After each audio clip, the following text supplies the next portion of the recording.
పాలపిట్టల లెక్క మెరిసిపోతున్న మా అక్కలందరికీ హృదయపూర్వకంగా నమస్కారం. ఈ వ్యవసాయ పండుగ దినాన ఉగాది పండుగ సందర్భంగా ఇంతమంది ఆడబిడ్డలు మొన్న చీర సారె రూపంలో ఈ ప్రభుత్వం ఇందిరమ్మ చీర పెడితే ఆ చీర కట్టుకొని ఈ పండుగ నాడు సోదరుడిని ఆశీర్వదించడానికి వచ్చినందుకు మా ఆడబిడ్డలందరికీ ప్రత్యేకంగా కృతజ్ఞతలు, ధన్యవాదాలు. ఇంతకుముందు మిత్రులు రఘునందన్ రావు గారు ఒక మాట చెప్పిండ్రు, ఎద్దేడ్చిన వ్యవసాయం రైతు ఏడ్చిన రాజ్యం సుభిక్షంగా ఉండదు అని. ఈ నానుడిని మా ప్రభుత్వం, వ్యక్తిగతంగా నేను సంపూర్ణంగా విశ్వసిస్తాను, నమ్ముతాను.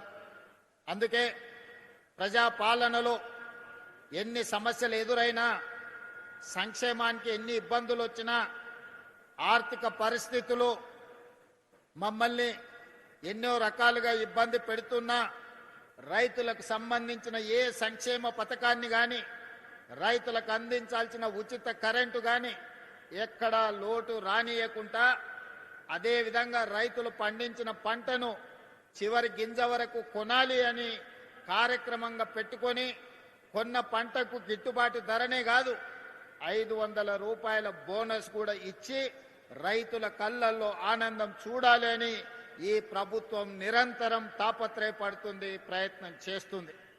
అందులో భాగంగానే ఈనాడున్న ఆర్థిక పరిస్థితులు అభివృద్ధి కార్యక్రమాలకు అవరోధంగా మారిన బట్టి విక్రమార్క గారితో మాట్లాడి రైతులకు మనం ఇస్తున్న రైతు భరోసా పెంచడమే కాదు, వాళ్లకు ఈరోజు సిద్దిపేట గడ్డ మీద నుంచి రైతు భరోసా నిధులను విడుదల చెయ్యాలని ఇంతకుముందు కంప్యూటర్లో తుమ్మల నాగేశ్వరరావు గారు ఇతర సహచర మంత్రివర్గ సభ్యుల సమక్షంలో 70 లక్షల మందికి 3,600 కోట్ల రూపాయలు దాదాపుగా ఇవాళ బటన్ నొక్కితే రేపటిలోగా మీ ఖాతాలలో ప్రతి రైతుకు 70 లక్షల మంది రైతుల ఖాతాలలో రైతు భరోసా నిధులు పడతాయి.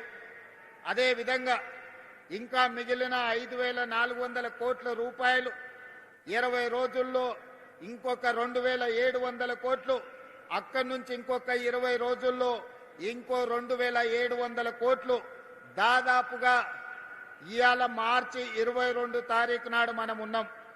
45 రోజుల్లో 9,000 కోట్ల రూపాయల రైతు భరోసా 70 లక్షల రైతుల ఖాతాలలో వేసి రైతుల కళ్ళల్లో ఆనందం చూడాలి. ఈ ప్రగతి ప్రణాళికలో రైతుల సంక్షేమం కోసం పనిచేయాలని మా ప్రభుత్వం దీక్ష భూని ఈనాడు సిద్దిపేట జిల్లాకు వచ్చి ఈ కార్యక్రమాన్ని ప్రారంభించుకున్నాం. మిత్రులారా, నేను ఎక్కువ వివరాలు చెప్పదలుచుకోలేదు, కానీ కొన్ని వాస్తవాలను మీ ముందు ప్రస్తావించాల్సిన అవసరం ఉన్నది. 114 నెలలు చంద్రశేఖరరావు గారు పెద్దలు ముఖ్యమంత్రిగా పనిచేసింది. వారు పెట్టిన ఖర్చు సరాసరి రైతుల కోసం పెట్టిన ఖర్చు 2,533 కోట్లు ప్రతి నెల ఖర్చు పెడితే, ఈనాడు మాన ప్రభుత్వం వచ్చి 28 నెలలైతే ఈ 28 నెలల సరాసరి ప్రతి నెల 5,500 కోట్ల రూపాయలు ఈ రోజులో రైతు సంక్షేమం కోసం ఈ రోజు మన ప్రభుత్వం ఖర్చు పెడుతున్నది.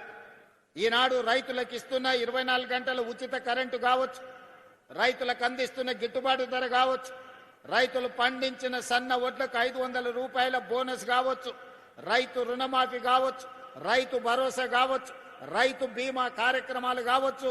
మీకు అకాల వర్షాలు వరదలు వస్తే, ముఖ్యంగా కామారెడ్డి ప్రాంతంలో ఏ అకాల వర్షం వచ్చినా, ఏ వడగండ్ల వాన పడ్డా ముఖ్యంగా కామారెడ్డి ప్రాంతంలో రైతులకు కష్టాలు వస్తున్నాయి. ఇసుక మేటలు వేరినాయి.